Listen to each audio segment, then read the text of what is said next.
Greetings, Weblings. It's Turbo coming to you live from Turboville.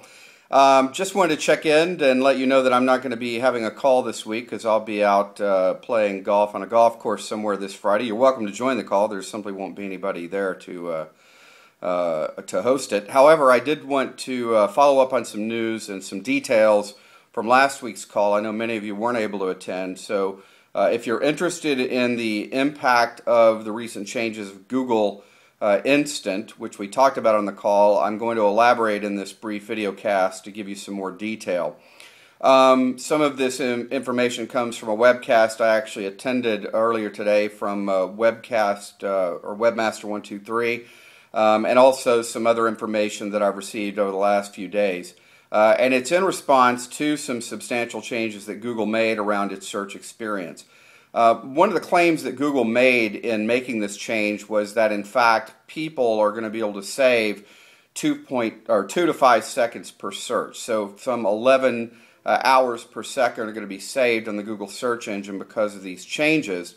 And in fact, you may have noticed that you no longer actually even have to hit the enter button when you go to Google Instant to complete a search. Rather, what happens is the autocomplete feature kicks in, and it starts to make recommendations up to the individual letter that you have typed into the search engine, and that, of course, is where Google is saying that this is going to save and allow for multiple searches for a person to happen within seconds. The folks at Webmaster, or Web Marketing 123 rather, claim that the impact of Google Instant has been marginal at best, and it has had no real impact yet on organic search rankings. Our search team here at IBM Software would generally agree with this observation in the near term, but we reserve judgment in the longer term. But there are some implications. For example, on the short tail, or head match as many refer to them, folks are going to be fighting to show up as the predicted query, just as they fight for those Google first search results today. And that when we talk about the predicted query, we're talking about the query that Google instantly predicts against a term. You'll see it if you go to the Google engine and you're using Google Instant. You'll see exactly what we're talking about. First page rankings are going to become even more important because if you look at the experience, the drop down of the autocomplete list is actually going to push results off the first scroll of the page before somebody may hit the enter button to go to the actual regular list of 10 results per page that you would see.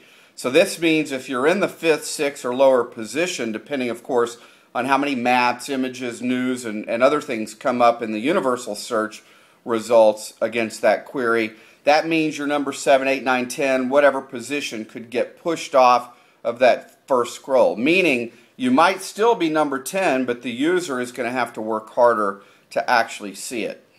In the long tail, they're saying that the impact is going to be more marginal. Long tail results won't be the first things that people see, and searchers will better understand how to modify their queries and will be able to more easily get more specific with long tail phrases and autocomplete suggestions. Now, this in turn could lead to some longer term impact in organic results and reception as users start to adjust their search behavior as they get used to this new tool and this new approach. So what do you need to think about in response to this change on behalf of your efforts at IBM?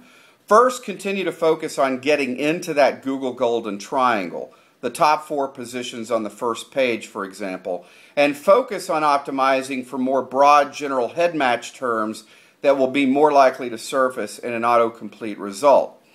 Second, focus more on your titles and meta descriptions so that you can focus the searcher's attention on your results and help increase your click-through rate. And then finally, recognize that impressions overall are going to likely go up as the autocomplete drives more search volume for both paid and organic results. Now, on the paid side of the equation, you have to recognize that impressions are now defined in a new manner and in 3 specific ways. Number 1 is an impression is when the user begins a search query and clicks anywhere on a page. Number 2 is when the user chooses a particular query by clicking the search button, hitting enter, or selecting an autocomplete suggestion.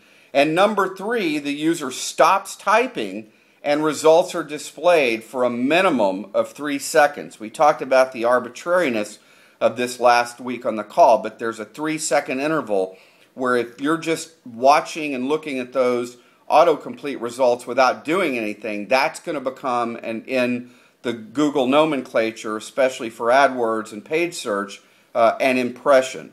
Now, of course, an increase in impressions could, but won't necessarily lead to a decrease in the paid click-through rate, but not necessarily clicks, and that's because of the bigger denominator.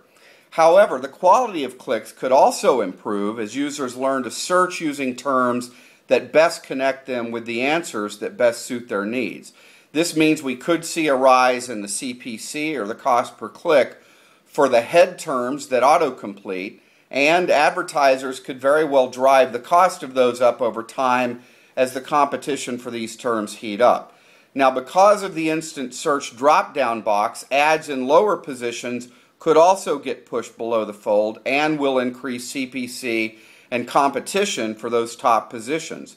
Now, as searchers get potentially lazier, long-tail keywords will see less impressions, but the long-tail keywords that receive clicks will likely be a more relevant audience for those. So, the executive summary is Google Instant makes no change to the ranking algorithm itself, but significantly affects the user experience. Second, it's too early to tell exactly how user behavior will change, but first page rankings and autocomplete suggestions now are going to become more important. And finally, impressions for the head match terms is likely to increase even as quality of search terms improves over time as users are presented more long-tail suggestions and they get more comfortable with this experience. So that's a summary of the Google Instant impact thus far. Obviously, the team and our friends at Neo and GSI will be helping us keep an eye on this. I would encourage you to keep an eye on the blogs, and if you haven't experienced the Google Instant experience, go out and check it out firsthand for yourself. There's obviously no replacement for touching it and experiencing it yourself, and you'll see some of what I'm talking about in this video cast as you go through that experience. If you have any questions, feel free to send an email to turbotide@us.ibm.com, and of course to Lee and or Jeanette in case you want to ping them specifically. But again, the team will be on top of this, and in the meantime, we'll be keeping an eye on the data of our own search initiatives to see if we're seeing any real impact there. Thanks so much. Have a great Friday off. Enjoy your hour back, and we'll talk to you next Friday. Take care.